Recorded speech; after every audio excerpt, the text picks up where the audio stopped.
Day 27, Radville BMX 30-day, 30-bike challenge. Here we are, today's lineup, 1985 Haro Master in chrome. Original finish. Recently fresh decals. Let's get into it, right? So, great ride, first of all. Love this bike, love this bike, love this bike. It's gotta be one of the favorite riders. So, actually had a pair of Peregrine OGK Masters on here in teal, and that was mainly because with its chrome finish, wanted to put a splash of color on it, and they were coaster. So was loving those. They were great cruising around. Had kind of new school tires on it, which were nice and cozy, but just wasn't giving it the right look, and it didn't have decals on it. So Radville BMX went ahead, changed out the mags on this, and went for the 1985 Haro Master test that was released in the magazine, September 1985 issue. We'll go ahead and look to get permission to repost that and share that, because that's a great reference point. In fact, you'll see the checker pad set, and I'll show you the number plate in checker blue, and that is because on the cover of that issue, they were actually in Washington, D.C., right? And as some of you know, we did some video yesterday in D.C., and we were going to take the Master there, ended up using the hutch, and for a couple of reasons. One, which is kind of funny, just recently got a brake guard in checker that we were going to put on here, and so I wanted to wait till it was complete and just get everything ready. Funny part is we're actually riding coaster, so there's really no use for a brake guard on here, so I have to kind of rethink that. But a lot of times back in the day, and 85 in particular, wasn't uncommon to actually have a coaster along with handbrakes, so you'd actually have both. So that would probably make this a real cruising machine, and I think we might consider that upgrade. Got a nice set of MX 1000s at the shop that would look great on here. Anno blue, setting aside for the right project. So probably the right project here, because this is just, like I said, just one of a kind, great bike, great piece of history. So let's go through it, right, piece by piece, what's right, which is, mostly right, but there's always some room for improvement here. But like I said, pretty psyched about this. Tried to build it, get it correct as possible. With what was available. So on the tires, just like the original would have had Panaracer tires, these are of course repopped though, right? So got some nice fresh treads on here. These are ready for many miles of riding. So real important, this is definitely a rider. These are great street tires, like these Panaracers 20x175, 406. So real nice there. Inside, went ahead and put the Skyways on, because again, that would have been correct for back in the day. OGK Masters just wouldn't have been out yet. You saw them introduced in '86, as we saw on the Sport, but wouldn't appear on a Master until probably '87 at the soonest. And I'll have to double check if they were even really, on the '87 Master. But anyway, so like I said, got the coaster brake. Moving up here to the midsection, we have a Sagino crank. Sorry, not actually a Sagino crank. It's a Chromo crank. It's got JM stamped on it. 175, real nice with the Anlun chainring on there and the VP 300 pedals. So super psyched about that. And then on the midsection, we got the DX hinge clamp. Do you want to come through? Yeah, excuse me for a second. Let me move the camera here. All right, go ahead. Yep, thank you. Just want to let someone pass by. All right, we'll move back here. So on the clamp, that's a Dyno MX hinge, pretty much old one, old school. Got to be delicate with that and keep those threads so I can get that open and closed, but I was able to change out the seat post today. As I mentioned before, it had a teal wheels on there. It also had a teal post, but of course that teal post really wouldn't have been a thing until probably the '88 Master.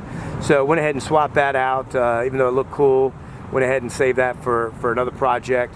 And the Dominator seat here in black, which would be correct, although our model bike that we're going for would have a checkerboard seat in blue, and the checkerboard seat that we had at the shop was just a little too many of the rails exposed. Wasn't the right BMX seat for back in the day, so went ahead and scrapped that and just stuck with the Dominator.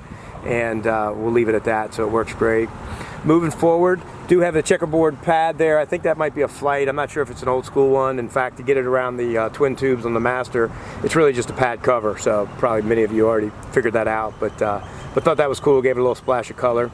Moving up front, again, we got the Skyway 5-star Tuff Wheels, original, in white with the Panaracer tires.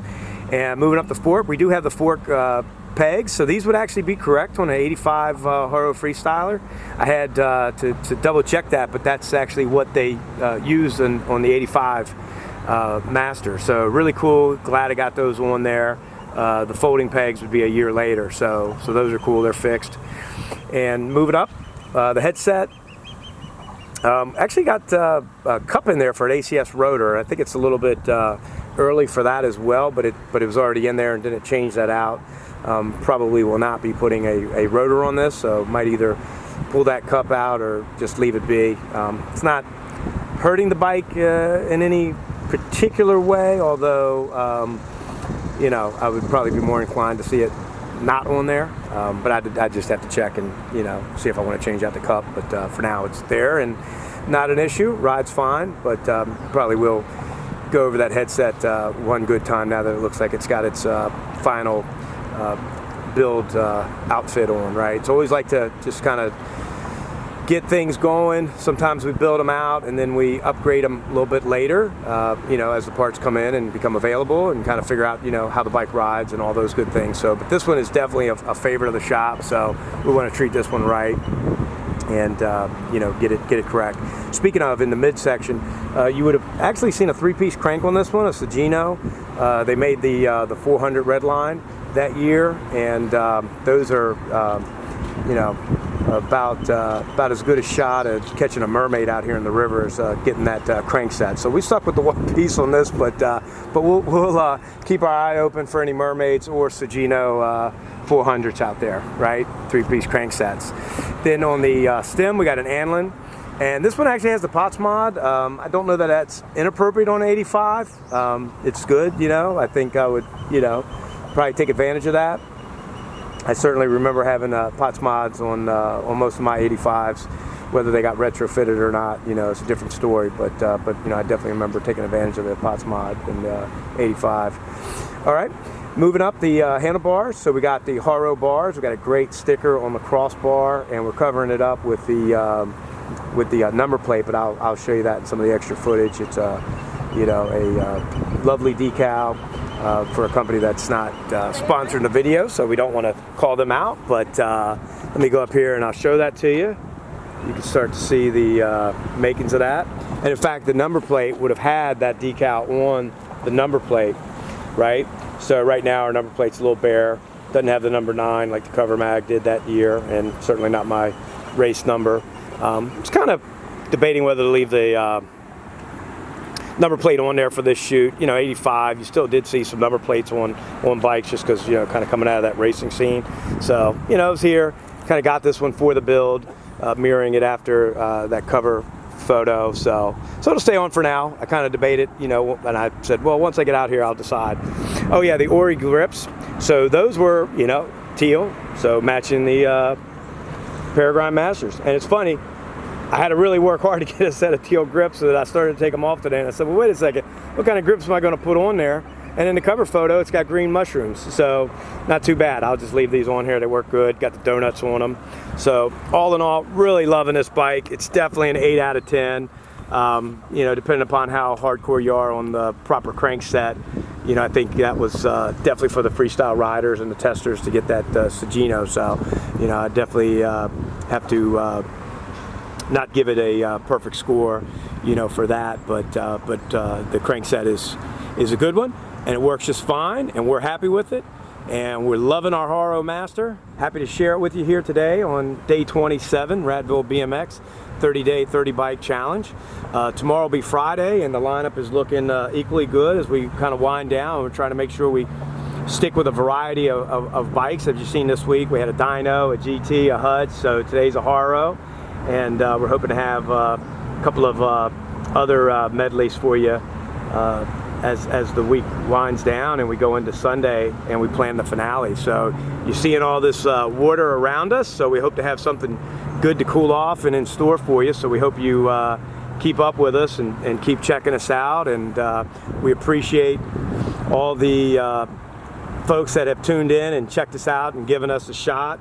We hope that we're improving over this 30-day challenge. That's kind of the point, right? This was a 30-day boot camp is really what we should have called it. So hopefully we've come a long way. Definitely breaking out the DSLR. So actually shooting this one on a Canon on the tripod, so it's a little bit easier and steady. And we're mixing it up in some of the editing software, but we're also using some other camera angles, including the GoPros, getting us some of the good riding footage, particularly at the ramps, and we're using that. I'm just still kind of getting used to the formatting. Love their editing tool, so that's great. And then discovered some other fun ones here that we could kind of mix some things up and just have some fun with it, because, you know, I know this is kind of documentary style and that's not for everybody, but we are actually trying to just catalog these bikes, but we want to make it fun, and you know, there's so many great riders out there doing so many great things. Not trying to pretend, you know, that's who we are, but we're not posing either at the same time, right? So we're a combo of riding and vintage and just restoring and paying respect to the old school. That's really what it's about, and that's what this 30-day challenge is about. So there'll be more on that.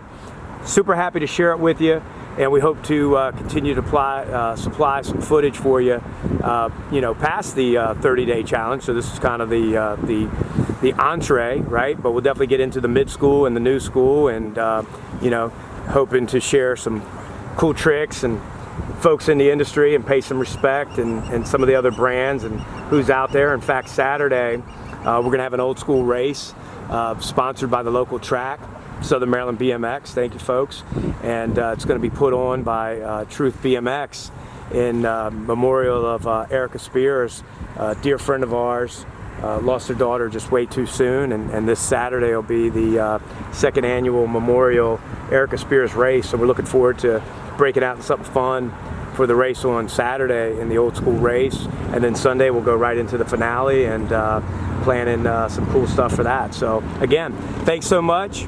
You all have a great evening, and we'll talk to you tomorrow.